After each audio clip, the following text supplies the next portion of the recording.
There exists within every man and woman a force so powerful, so decisive, that it determines the difference between obscurity and greatness, between defeat and victory, between surrender and triumph. That force is the mind trained to persist. Not the mind that hopes, not the mind that wishes, not the mind that dallies with ideas only to abandon them when the road becomes hard, but the mind that has been forged in discipline, the mind that has been trained to never give up. Understand this truth. Life is a battlefield. Every day you rise. You enter the war between weakness and will, between emotion and reason, between indulgence and mastery. Most men lose this war because they are untrained. They allow impulses to command them. They surrender to moods. They yield to discouragement. They let fear whisper lies into their ears and call those lies truth. And so they live small because they quit small. But the man who trains his mind to never give up cannot be conquered. You may delay him, but you cannot defeat him. You may wound him, but you cannot destroy him. For he has decided within himself that surrender is not an option. His body may falter, his circumstances may shake, his emotions may rage, but his will does not break. He rises again and again and again until the world itself is forced to yield. This is the first law of persistence. He who refuses to quit will one day win. The man who keeps digging, keeps climbing, keeps striking, keeps marching, cannot be denied forever. For life yields not to brilliance, nor to luck, nor to talent, but to relentlessness. And relentlessness is nothing more than discipline in motion. Victory belongs, said Napoleon Hill, to the man who refuses to recognize defeat. And this refusal is not emotional stubbornness, it is trained discipline. It is the daily decision to command one's own thoughts, to detach from discouragement, to silence the voices of doubt, and to march forward regardless of weather. Let us examine the enemy. Discouragement.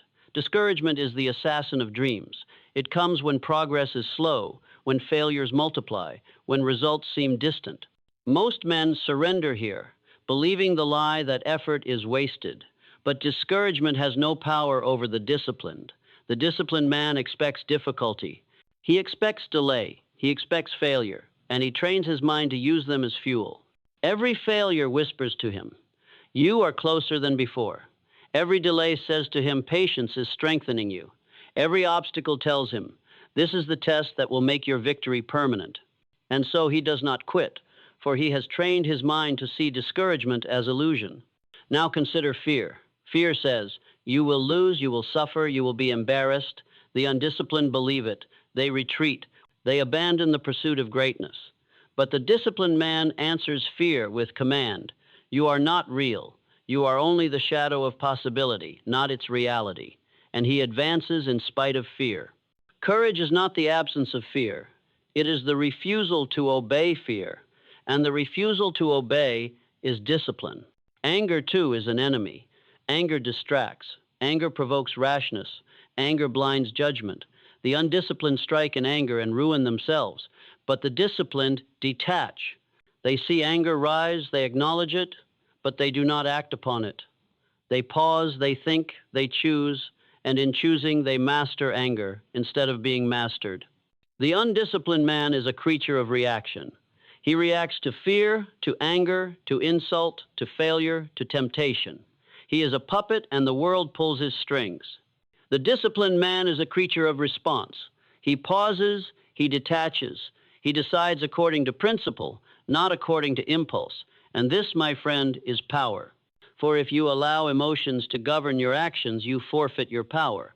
But if you command your thoughts, you command your future. Persistence, then, is not merely the act of trying again. It is the art of controlling your inner world so completely that nothing, no fear, no anger, no discouragement, no failure can command you to stop. It is emotional detachment in action. It is discipline applied to destiny. Let us now define the principles upon which this training rests. Definiteness of purpose. Without a clear aim, persistence cannot endure. Why continue if you do not know where you are going? The undisciplined man quits because his purpose is weak, vague, or borrowed from others. The disciplined man persists because his purpose is definite, burning, chosen. He has fixed in his mind one goal, and he bends every thought, every emotion, every hour toward it. Purpose is the engine. Discipline is the driver. Self-discipline. This is the law that governs appetite, thought, speech, and action. Self-discipline is the ability to say no when temptation cries yes. It is the ability to say now when weakness whispers later. It is the ability to act by reason when emotion shouts for reaction. Without self-discipline, purpose is a wish. With it, purpose is destiny. Autosuggestion. The subconscious is the soil in which persistence grows. If you fill it with excuses, doubts, fears, you will reap surrender. If you fill it with affirmations of discipline, persistence, courage, you will reap victory. Daily, therefore, tell yourself, I will never give up. I will persist until I succeed. I am master of my mind. My emotions obey me. My purpose commands me. My will is law. Repeat it, write it, burn it into your soul until it becomes instinct. Mastery over emotion. Persistence dies in the man who cannot master emotion. Discouragement kills him.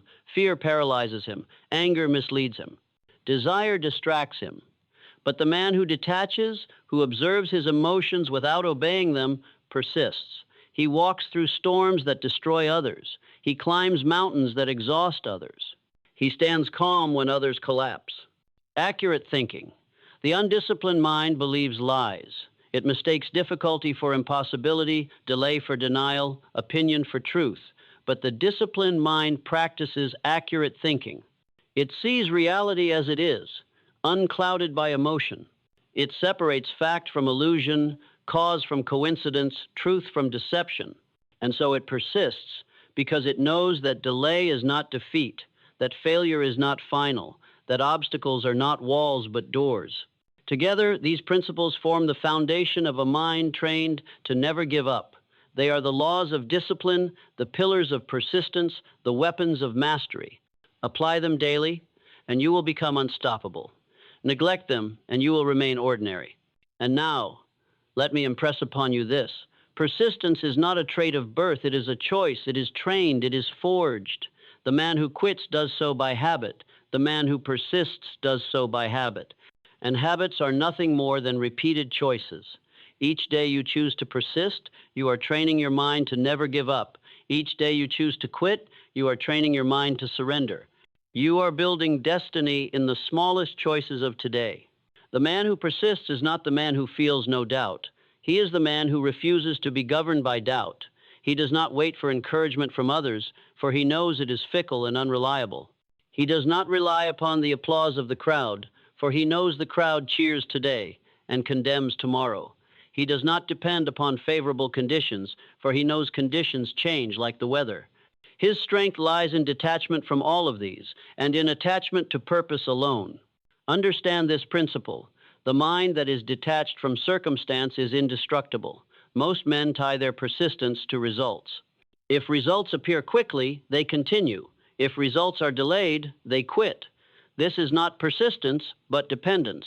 True persistence is independent of results. It marches forward regardless of outcome, because it has been commanded to do so by definiteness of purpose. You must therefore train your mind to think not in terms of immediate reward, but in terms of ultimate necessity. The undisciplined say, I will persist if it works. The disciplined say, I will persist because it must work. The one makes persistence conditional, the other makes persistence absolute. And it is this absoluteness that builds greatness. Consider the law of compounded effort. One day of persistence may appear insignificant, 1 week may appear fruitless, 1 year may appear unrewarded, but effort compounded over years becomes irresistible. Water dripping on stone carves valleys. Grass pushing through pavement breaks concrete. The smallest force, applied with persistence, conquers the greatest obstacles. The world surrenders not to strength alone, but to strength applied without ceasing. Ask yourself, am I willing to persist until the world yields? Am I willing to continue striking until the stone breaks, knowing not which blow will do it, but certain that one must? For persistence is the certainty that though you may not know when victory comes, you know it must come. And here lies the danger. Most men quit just before the breakthrough. They dig for gold, stop 3 feet from the vein, and walk away. They build foundations, then abandon the house. They plant seeds, then walk away before the harvest. Why? Because they confuse delay with denial. They mistake silence for rejection. They see difficulty and call it impossibility. They have not trained their minds to never give up. But you, if you are wise, will train your mind to say, every step forward brings me closer. Every effort strengthens me. Every difficulty is proof I am advancing. And with this mindset, quitting becomes impossible, because you see progress where others see only delay. Now, let us address the principle of emotional neutrality. Persistence is impossible for the man who is tossed by feelings. If he feels hopeful, he moves. If he feels hopeless, he halts. If he feels strong, he persists. If he feels weak, he collapses. Such a man will never see victory. Train your mind to detach from feelings. Say to yourself, my feelings are not my law. They are weather, passing and changing. I act not according to weather, but according to command. When you learn to do this, you rise above moods. You rise above doubt. You rise above the fleeting winds of emotion. And in rising above them, you gain mastery. This detachment does not make you cold. It makes you effective. The surgeon must detach from fear of blood to save a life. The soldier must detach from fear of death to win a battle. The leader must detach from the desire for approval to make the right decision. In each case, detachment is not indifference, it is mastery. And mastery is the core of persistence. Now we turn to self-discipline, the backbone of persistence. Self-discipline is the power to direct yourself when every force within screams otherwise. It is the ability to say yes to the necessary, no to the destructive, now to the urgent, later to the trivial. It is the ability to rise when you wish to sleep, to speak when you wish to remain silent, to hold silence when you wish to speak, to act when you wish to delay. And here is the secret. Self-discipline is built through repetition. Each act of command strengthens will. Each act of resistance weakens it. If you rise when you wish to stay down, you build discipline. If you delay when you wish to act, you lose it. Every moment is training. Every choice is a repetition. And repetition makes character. Therefore, force yourself daily in small things. Rise on command, work on command, hold your tongue on command. Do this until the mind learns that its word is law, until the body obeys without rebellion, until the emotions submit without argument. Then, when great tests come, you will stand firm, for you will have trained in smaller battles. Do not neglect this training. The man who loses small battles will lose great wars. The man who commands himself in trifles will command himself in trials. Now consider the law of autosuggestion. Your subconscious is a fertile field. Whatever you plant will grow. If you plant doubt, excuses, weakness, they will grow until they choke persistence. If you plant command, strength, determination, they will grow until they sustain persistence. You are always planting. The only question is what? Train your mind daily with words of power. Say to yourself, I will never give up. My will is stronger than circumstance. My mind is master of my body. My purpose is fixed. My persistence is unstoppable. Speak these words until they become more real than your doubts. For the subconscious does not question. It obeys. It does not argue. It manifests. Feed it discipline, and it will yield discipline. The undisciplined man scoffs at affirmations, calling them empty words. Yet his life proves him wrong, for he affirms his weakness daily with complaints, and his complaints become truth. He affirms his excuses daily, and his excuses become chains. He affirms his fears daily, and his fears become fate. Autosuggestion works, whether you believe in it or not. The only question is, will you use it consciously to build strength, or unconsciously to destroy yourself? Now let us examine accurate thinking. Persistence without accurate thinking is wasted effort. The man who persists in error destroys himself.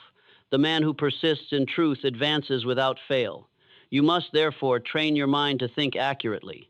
Accurate thinking requires that you separate fact from opinion, cause from coincidence, truth from desire. When you fail, ask, what caused this? Not, why me? When you are delayed, ask, what can I learn? Not, what can I blame? When you are successful, ask, what can I When you are tempted, ask, what will this cost me? Not, how will this feel? Accurate thinking is the compass that prevents persistence from wandering into folly. Guard your mind against lies. Guard it against the lies of comfort which whisper, you've done enough. Guard it against the lies of envy which whisper, others had it easier. Guard it against the lies of fear which whisper, this is impossible. Replace them with truth. Nothing is enough until the goal is achieved. Every man faces hardship. Nothing is impossible to the disciplined. The mind that thinks accurately persists accurately. It does not waste effort on illusions. It does not surrender to half-truths. It sees reality as it is and continues forward anyway. And in this clear-eyed persistence lies invincibility. Now let us consider environment. Discipline thrives or dies depending on what surrounds it. The undisciplined man surrounds himself with weakness, weak men, weak habits, weak entertainment, weak words, and so his mind becomes weak by association. The disciplined man surrounds himself with strength, strong men, strong habits, strong words, strong silence, and so his mind is reinforced. Ask yourself, do those around me strengthen my persistence or weaken it? Do they encourage discipline or mock it? Do they inspire greatness or spread mediocrity? If the answer condemns your environment, change it. For persistence is not only an inner battle, it is also an outer strategy. Choose your influences with ruthless care. Read books of strength. Study lives of discipline. Speak words of power. Fill your mind with stories of those who persisted and triumphed. Cut away influences that distract, that weaken, that discourage. For your environment is food, and your mind becomes what it eats. Finally, we turn to the highest law of persistence, faith. Faith is the inner conviction that your persistence will not be wasted. It is the belief that if you continue, you must one day succeed. Without faith, persistence dies, for the mind cannot continue what it believes is futile. With faith, persistence thrives, for the mind will endure anything if it believes victory is certain. But faith is not passive. It is not hope without action. Faith is active, disciplined, demanding.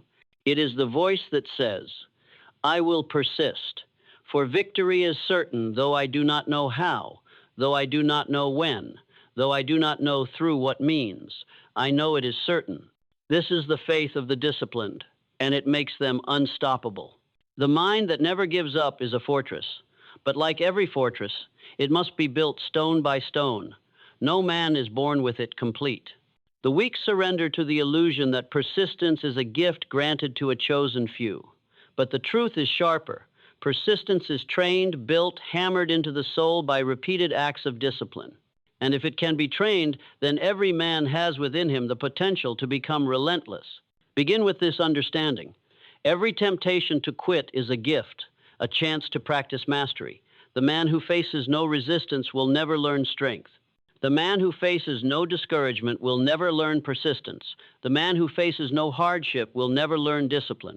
If life sends you storms, do not curse them. They are the gymnasium of your soul. Every difficulty is the weight you must lift to grow stronger. And here lies a paradox.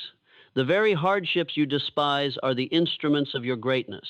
The very failures you fear are the chisels that shape your character. The very delays you resist are the furnaces that temper your will. The undisciplined man wastes his energy resenting these. The disciplined man harnesses them, knowing that each one is training him to persist beyond ordinary men. Ask yourself, what is the cost of surrender? It is the death of purpose, the burial of potential, the betrayal of destiny. The man who surrenders does not merely lose the battle, he loses himself. For every act of quitting reinforces the habit of quitting, until one day it is no longer a choice but a nature. And there is nothing more tragic than a man whose very soul has been trained to yield. Now ask yourself, what is the reward of persistence? It is the fulfillment of purpose, the realization of potential, the conquest of destiny. For every act of persistence reinforces the habit of persistence until one day it is no longer a choice but a nature. And there is nothing more glorious than a man whose very soul has been trained to endure. This is why discipline is urgent. Every choice today sets a pattern for tomorrow. Every small surrender makes greater surrender easier. Every small persistence makes greater persistence natural. You are always training yourself either to quit or to persist. And one day, when destiny tests you in the great trial of life, you will act not according to what you wish, but according to what you have trained. Therefore, train deliberately. In small matters, persist. When you feel fatigue in study, persist 5 minutes more. When you feel the weight of silence, persist until calmness grows. When you feel temptation, persist in refusal until desire fades. Each of these small victories is a brick in the fortress of persistence. And when the great trials come, you will find yourself strong because you have been faithful in little things. Now let us examine the law of detachment once more, for it is essential to this training. The man who is attached to comfort will quit when comfort is denied. The man who is attached to approval will quit when approval is withdrawn. The man who is attached to immediate reward will quit when reward is delayed. But the man who is detached persists, for his action is not tied to comfort, approval, or reward. It is tied to principle, to purpose, to command. Train yourself, therefore, to detach. Detach from comfort, learn to act while uncomfortable. Detach from approval, learn to act while criticized. Detach from reward, learn to act while unrewarded. For in detachment lies invincibility. The man who acts only when conditions are favorable is weak. The man who acts regardless of condition is strong, and the man who trains himself to act regardless of condition will never give up. Let us move now to the discipline of thought. The greatest battles of persistence are not fought with the body, but with the mind. The undisciplined man entertains thoughts of quitting, and those thoughts multiply until they become commands. The disciplined man rejects them the moment they arise.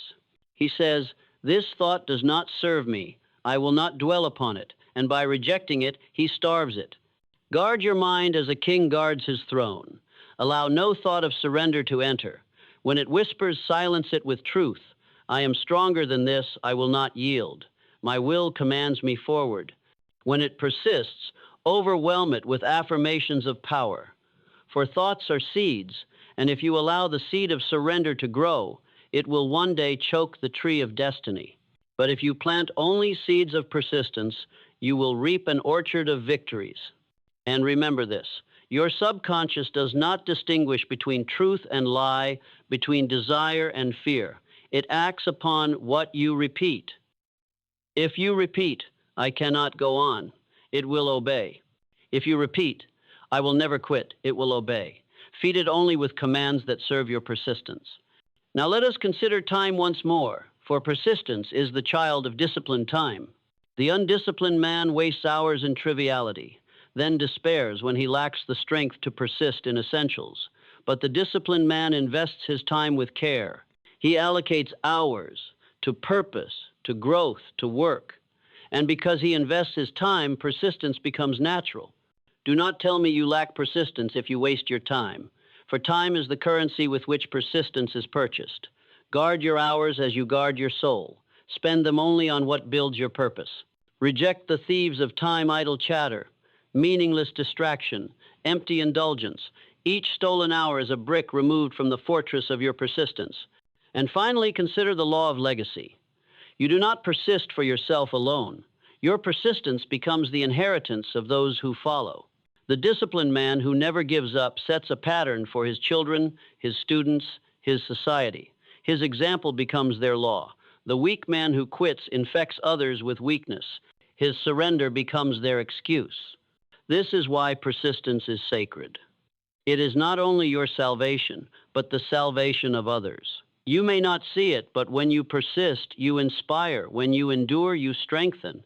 When you refuse to quit, you awaken in others the possibility of endurance. And this ripple spreads further than you imagine. Therefore, say to yourself, "I will persist, not only for myself, but for those who see me. I will never give up, not only for my destiny, but for the destiny of those who follow my example." This thought alone can carry you through storms. For when you see your persistence as a light for others, quitting becomes impossible. The will that refuses to quit is a fire, and like all fires, it must be fed. If you neglect it, it will fade into embers. If you fuel it daily with thought, with action, with discipline, It will grow into a blaze that no storm can extinguish. Too many men light their fire once and expect it to burn forever. They read one book, attend one lecture, take one step, and believe they are transformed. But transformation does not come in a moment, it comes in daily persistence. Understand this. Persistence is not an event, it is a habit. It is not a single act of endurance, it is a way of life. The man who persists once is not yet persistent. The man who persists daily, in all things, until it becomes his nature, he is the one who has trained his mind to never give up. And how do you feed this fire? By repetition, by discipline, by refusing day after day to quit, by choosing to rise when you wish to lie down, by choosing to advance when you wish to retreat, by choosing to act when you wish to delay. Each of these choices is fuel. Each of these choices is flame. And the more you choose, the stronger your fire grows. But beware. There are thieves that seek to rob you of persistence. Chief among them is the desire for ease. Ease is the seducer of greatness. It whispers, "Why struggle? Why suffer? Why not rest?"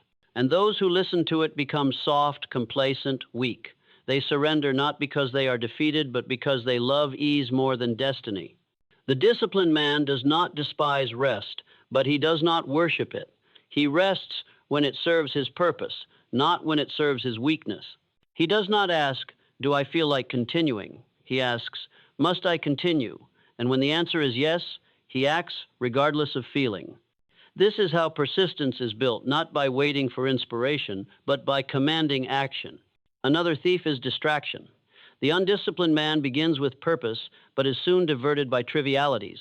He trades mountains for molehills, destiny for diversions, persistence for passing pleasures.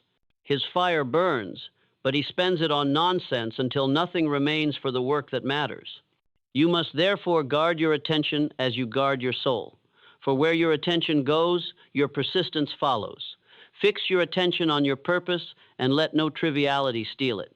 When distraction comes, detach from it. Remind yourself, "This does not serve my destiny," and return your mind to the work at hand. A third thief is discouragement. Discouragement says, "You are wasting your effort. Nothing is happening. Others are advancing faster. You should quit." But discouragement is a liar. It is the voice of impatience, not of truth. Every effort, though unseen, compounds. Every strike of the hammer weakens the stone, though the break is not yet visible. Every step forward shortens the distance, though the summit is not yet in sight. Discouragement sees only the present. Persistence sees the inevitable. When discouragement whispers, answer it with this law: if I continue, I cannot be denied. If I refuse to quit, victory must one day come. This is not fantasy. It is cause and effect. Every persistent action builds momentum. Every momentum builds force. And force, applied long enough, conquers all resistance. Do not envy those who rise quickly. Many rise like rockets and fall like stones. They begin with passion, but they lack persistence. They flash brightly for a season, then vanish. You are not building a firework, you are building a furnace. You are not chasing a burst, you are building a blaze that will outlast storms and seasons. Now let us consider the principle of calmness. Persistence requires calm. The man who panics at every setback will not endure. The man who rages at every failure will not persist. The man who despairs at every delay will not continue. Persistence is the child of calmness, and calmness is the fruit of detachment. Train yourself to remain calm in all conditions. When success comes, do not become intoxicated. When failure comes, do not become broken. When delays come, do not become restless. Stand as a mountain, steady, unmoved. For mountains do not rush, yet they endure. Calmness gives you patience, and patience is the secret fuel of persistence. Patience is not waiting idly. Patience is enduring actively. It is the decision to continue, to endure, to advance, even when the results are unseen.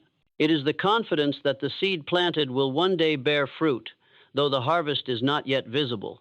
It is the conviction that time is your ally, not your enemy. The undisciplined despise patience, and so they quit. The disciplined embrace patience, and so they persist.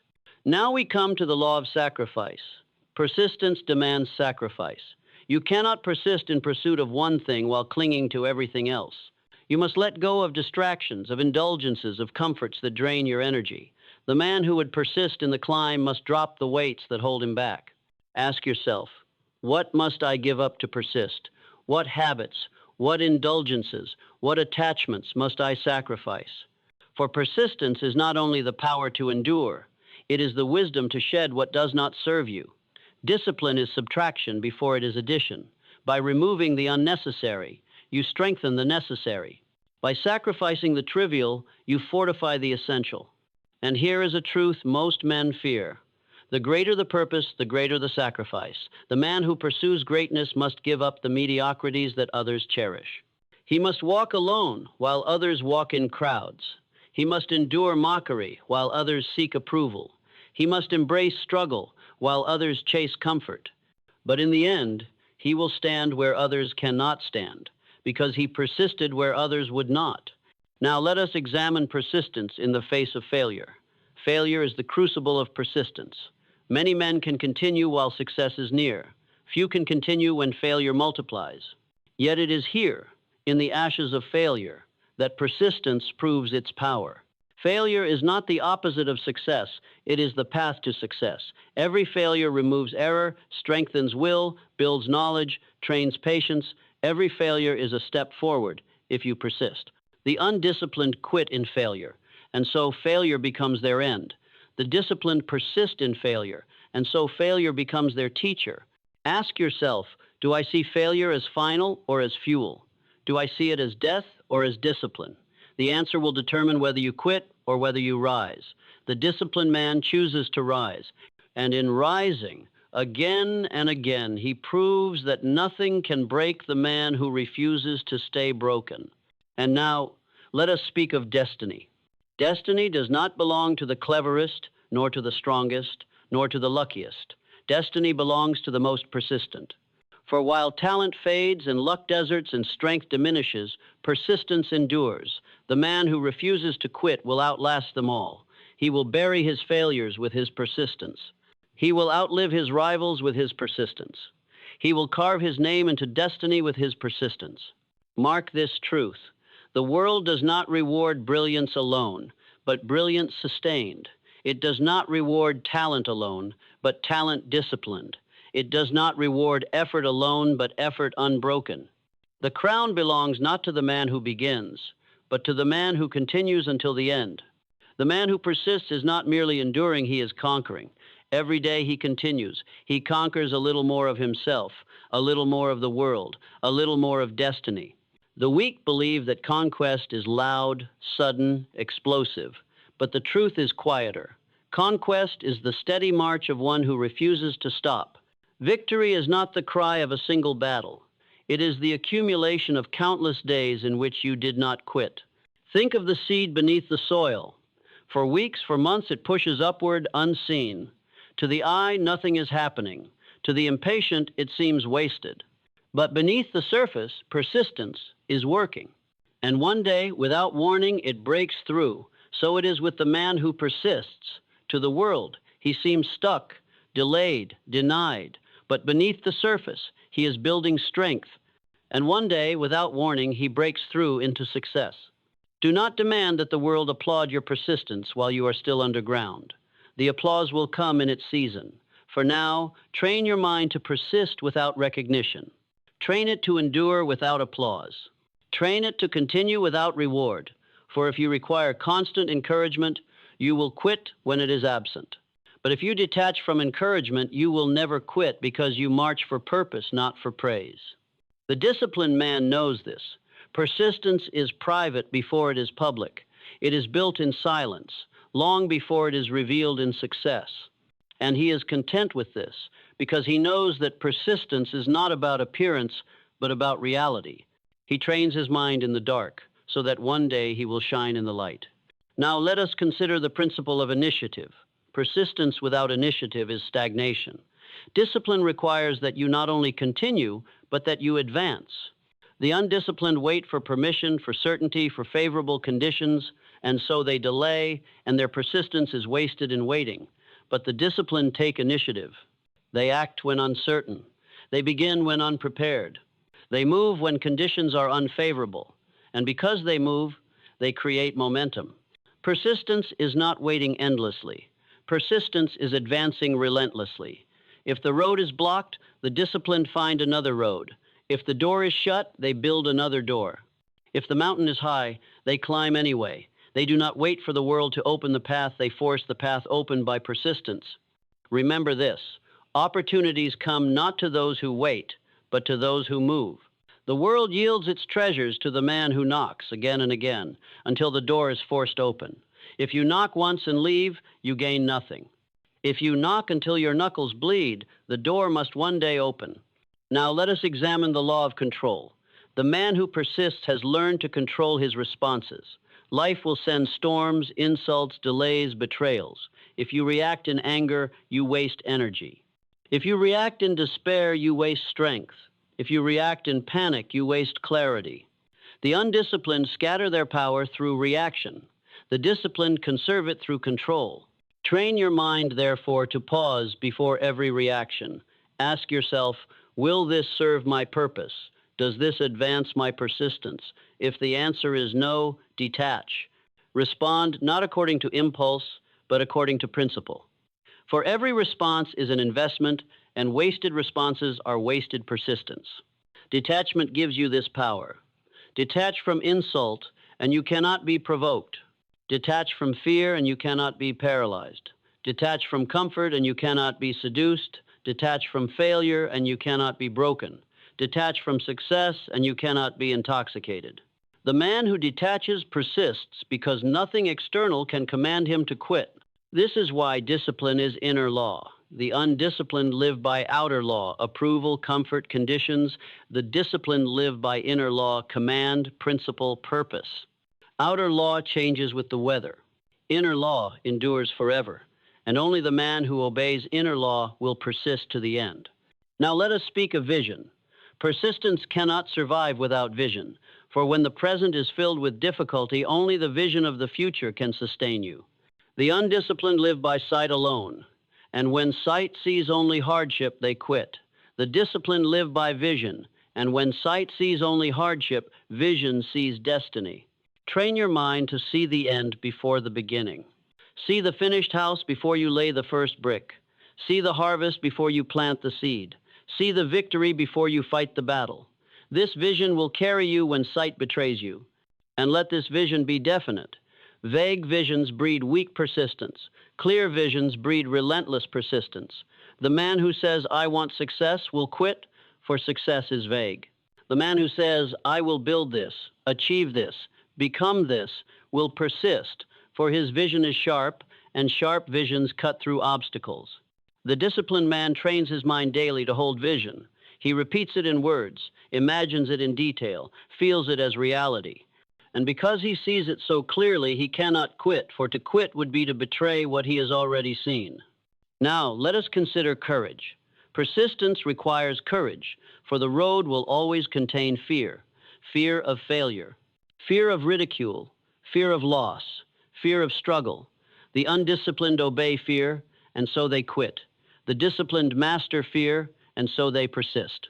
Courage is not the absence of fear, but the mastery of it. Courage says, I feel fear, but I act anyway. I hear doubt, but I march anyway. I see danger, but I advance anyway. Courage is the companion of persistence. Without courage, persistence collapses. With courage, persistence conquers. How then do you build courage? By facing fear deliberately. Each time you advance in spite of fear, you weaken its hold. Each time you yield, you strengthen it. Fear is like a wolf. Starve it, and it dies. Feed it, and it grows. The disciplined man starves his fears by refusing to feed them with surrender. And because he refuses, his fears shrink until persistence becomes natural. Finally, let us return to faith, for it is the crown of persistence. Faith is the belief that if you continue, you must succeed. Not may, not might, not perhaps must. Without this conviction, persistence dies, for the mind cannot endure what it believes is futile. But with this conviction, persistence becomes invincible, for the mind will endure anything if it believes the end is certain. Faith is not a passive hope. It is an active certainty. It is the law that says, if I plant, I will reap. If I strike, the stone will break. If I persist, destiny will yield. This law is as certain as gravity. The only question is whether you will persist long enough to prove it true. And so I say to you, train your mind to persist in all things. Train it to endure without reward, to advance without applause, to act without inspiration, to continue without condition. Train it until persistence becomes your nature, until quitting becomes impossible, until your very soul refuses surrender. For the world belongs not to the clever, not to the strong, not to the lucky, but to the persistent. The mind trained to never give up is the rarest of treasures, for it is the one possession that cannot be stolen, cannot be broken, cannot be destroyed. Wealth may be lost, power may be taken, friends may betray, health may falter, but the will that persists endures all. It is the foundation upon which every empire is built, the seed from which every destiny grows, the shield against every storm. And yet most men surrender it cheaply. They exchange persistence for comfort, vision for distraction, discipline for ease. They quit not because the goal was impossible, but because their will was untrained. They had within them the spark of greatness, but they smothered it with weakness. They could have risen, but they chose to bow. Do not be like them. Train your mind until persistence becomes your nature. Train it until you no longer ask whether you will continue, but only how.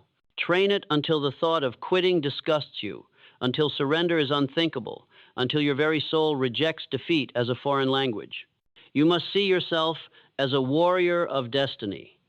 Each day you march into battle, not against the world, but against yourself, against your weakness, your fear, your doubt, your comfort. And each day you persist, you win another victory. Each day you refuse to quit, you drive back the enemy within. Each day you rise again, you claim more of the kingdom of mastery. Let no man deceive you. Persistence is not glamorous in the moment. It is sweat. It is strain. It is silent labor in the dark. It is effort without applause, sacrifice without recognition, struggle without praise. But in time, persistence becomes glory. The sweat becomes triumph. The strain becomes strength. The silence becomes thunder. The dark becomes light. And the one who did not quit stands in the place that the quitters envied but never reached. This is why persistence must be absolute. It cannot be, I will try. It must be, I will do. It cannot be, I will continue until it is hard. It must be, I will continue until it is done. It cannot be, I will march while I feel strong. It must be, I will march until I arrive. This absoluteness is the difference between mediocrity and mastery. Make this vow within yourself. I will never give up. No matter how long it takes, no matter how hard it becomes, no matter how many times I fall, I will rise again. I will persist when others quit. I will continue when others surrender. I will endure when others despair. I will finish what I begin. I will claim what is mine. I will live my destiny. Hold this vow as sacred. Repeat it until your blood believes it. Live it until your habits prove it. Carry it until your very presence declares it. For once the vow is sealed, you become unstoppable. And when the final test comes, when life presses you to the edge, when all seems lost, it is this vow that will carry you. Others will quit, but you will rise. Others will retreat, but you will advance. Others will break, but you will endure. And when the dust clears, you will stand because you trained your mind to never give up. So, march forward. Detach from comfort. Discipline your thought. Govern your emotions. Command your time. Persist with faith. For the world belongs not to those who start, but to those who finish. And finishing belongs only to those who never quit. Train your mind, therefore, to never give up, and you will discover that nothing in this world can stand against you.